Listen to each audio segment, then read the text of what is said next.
اور میرے بیٹے کے ساتھ تو چاند سورج کی جوڑی لگ رہی ہے، مگر یہ سب یوں اچانک کیسے؟ شاہ صاحب ابھی تک حیران تھے۔ بابا سائیں یتیم لڑکی ہے، میرے دوست کی کزن ہے، وہاں یتیم ہونے کی وجہ سے اس کے ساتھ بہت برا سلوک ہو رہا تھا۔ میرے دوست نے ذکر کیا اور میں نے اسے دیکھا تو مجھے اچھی لگی، بس پھر میں نے نکاح کر لیا۔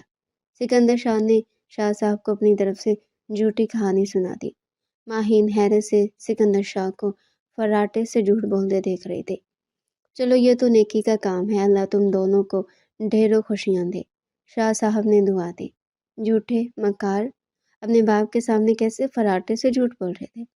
میں یتیم، اگر میرے بابا کو پتہ چلے نا کہ تم نے ان کی لاڈلی بیٹی کے ساتھ کیا کیا تو وہ تمہیں زندہ جلا دیں گے۔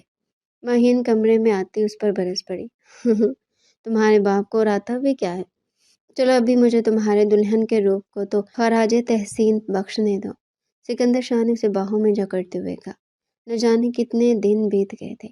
ہر گزرتے دن کے ساتھ ماہین کے دل میں سکندر شاہ کے لیے نفرت بڑھتی جا رہی تھی، جبکہ ہر گزرتا دن سکندر شاہ کو ماہین کے حسن کے سحر میں مبتلا کرتا جا رہا تھا۔ آج صبح سے سکندر شاہ شاہ صاحب کے ساتھ زمینوں پر گیا ہوا تھا۔ انہیں یہ چند گھنٹے گزرے تھے کہ خبر آئی شاہ صاحب اور سکندر شاہ کا بہت برا ایکسیڈنٹ ہو گیا اور کچھ گھنٹوں تک جنازوں کو حویلی لایا جا رہا ہے۔ یہ سن کر تمام ملازم رونے لگے اور میت کی رسومات کے انتظامات کرنے لگے۔ سکندر شاہ اور شاہ صاحب کے انتقال کا سن کر حویلی میں بہت سے لوگوں کا تانتا بند کیا تھا۔ ہر کوئی شاہ صاحب اور سکندر شاہ کی تعریف میں رتب السان تھا۔ ماہین اتنے لوگوں میں موقع دیکھ کر حویلی سے بھاگ نکلے۔ وہ وہاں سے سیدھا اپنی حویلی پہنچے۔ حویلی میں سناٹے کا راج تھا۔ وہ اندر داخل ہوئی تو ہبا باغ میں لگے جھولے پر بیٹھے ہوئے تھے۔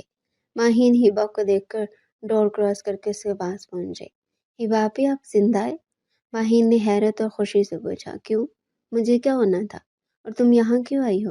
تم گھر سے بھاگنے کے بعد، بابا کو مارنے کے بعد اور بابا کی موت اور تمہارے بھاگ جانے کے صدمے سے امی کو کوما میں پہنچانے کے بعد ابھی بھی بغیرتوں کی طرح منہ اٹھا کر یہاں چلی آئی۔ ہبا نے الٹا اس سے سوال پوچھا۔